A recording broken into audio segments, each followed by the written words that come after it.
Army के student finally आपके लिए हिंदी की त्रैमासिक परीक्षा के इंपोर्टेंट क्वेश्चन लेकर आ चुका हूँ। पार्ट नंबर ये दूसरा देखो, पार्ट पहला मैं आपको बता चुका हूँ। अगर आपने वीडियो नहीं देखी तो जाके देख सकते हो। ठीक, अब आते हैं क्वेश्चन पर।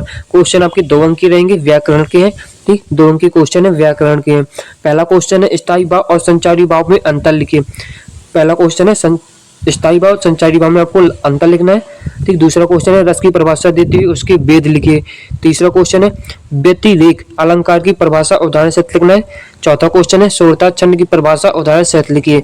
पांचवा क्वेश्चन है संदेह अलंकार की परिभाषा उदाहरण सहित लिखिए। ठीक, अब आते हैं अगले क्वेश्चन पर। अगला क्वेश्चन आपका छठवां ये रहा। छठवां क्वेश्चन है विरोधाभास अलंकार की परिभाषा लिखनी है। ठीक, सातवां क्वेश्चन है मात्रिक छंद व वार्णिक छंद में अंतर लिखना है आपको। आठवां क्वेश्चन आपका समवाय छंद की परिभाषा उदाहरण सहित लिखिए। ठीक, नौवां क्वेश्चन है कवित छंद की परिभाषा उदाहरण सहित आपको देनी है। 10वां क्वेश्चन है अविदा शब्द शक्ति की परिभाषा उदाहरण सहित लिखिए। ठीक, अगर आपको इनके आंसर चाहिए तो कमेंट में आपको बता देना, मैं आपको प्रोवाइड करा दूंगा। ठीक, अगर आपको पीडीएफ चाहिए हो तो टेलीग्राम चैनल को ज्वाइन कर लेना, आपको वहां पर पीडीएफ प्रोवाइड करा दूंगा। ठीक, 11वां क्वेश्चन है शब्द शक्ति किसे कहते हैं, उसके वेदों के नाम लिखिए। 12वां क्वेश्चन है औज गुण की परिभाषा व उदाहरण लिखना है। 13वां क्वेश्चन है मधुर गुण की परिभाषा व उदाहरण सहित लिखना है। 14वां क्वेश्चन है भ्रांति अलंकार की परिभाषा उदाहरण सहित लिखिए। ठीक, अब आते हैं अगले क्वेश्चन पर। अगला क्वेश्चन आपके 15वां है लक्षण और व्यंजना शब्द शक्ति में अंतर लिखना है। 16वां क्वेश्चन है सांग रूपक अलंकार की परिभाषा उदाहरण सहित लिखिए। ठीक, अब आते हैं अगले इंपोर्टेंट क्वेश्चन पर। 2 अंक के भाषा बोध के 2 अंक के क्वेश्चन है, जैसे लोकोक्तियां क्या है एक उदाहरण लिखना है इसको। ठीक, दूसरा क्वेश्चन है मुहावरा क्या है, एक उदाहरण लिखिए इसका। ठीक, तीसरा क्वेश्चन है मुहावरे और लोकोक्तियां में अंतर लिखना है। चौथा क्वेश्चन है निपात शब्द की परिभाषा उदाहरण सहित लिखिए। ठीक, 5वां क्वेश्चन है तकनीकी शब्द किसे कहते हैं, उदाहरण सहित लिखिए। ठीक, अब आते हैं अगले इंपोर्टेंट क्वेश्चन पर। अगले इंपोर्टेंट क्वेश्चन ये रहे 3 अंक के क्वेश्चन है। पहला क्वेश्चन है राष्ट्रभाषा की विशेषताएं लिखिए। दूसरा क्वेश्चन है राज्य भाषा की विशेषताएं लिखिए।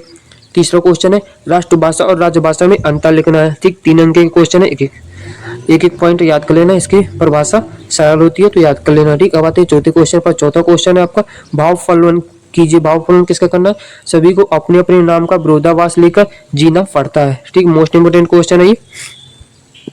5वां क्वेश्चन है निम्नलिखित कथन का सार संक्षेपण लिखना है, इसका सार संक्षेपण लिखना है आपको। ठीक, अब आते हैं अगले क्वेश्चन पर। अगला क्वेश्चन आपका 4 अंक के क्वेश्चन रहेंगे पत्र लेखन।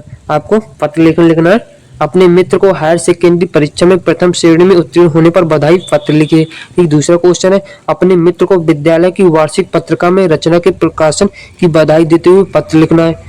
तीसरा क्वेश्चन है अपने मित्र को वाद विवाद प्रतियोगिता में प्रथम आने पर एक बधाई पत्र लिखिए। चौथा क्वेश्चन है आपके क्षेत्र के पोस्ट मास्टर साहब को नियमित डाक वितरण न होने पर शिकायत करनी है। ठीक, अब आते हैं अगले इंपोर्टेंट क्वेश्चन पर। अगले इंपोर्टेंट क्वेश्चन ये रहा, देखो 5वां क्वेश्चन है नगर पालिका अध्यक्ष को जल की अनियमितता पूर्ति के संबंध में शिकायती पत्र लिखना है। ये सबसे ज्यादा मोस्ट इंपोर्टेंट क्वेश्चन है। ठीक, 5 क्वेश्चन में से ये सबसे ज्यादा है। ठीक, अब आते हैं अगले इंपोर्टेंट क्वेश्चन पर। 4 अंक के क्वेश्चन है कि जैसे निबंध लेखन।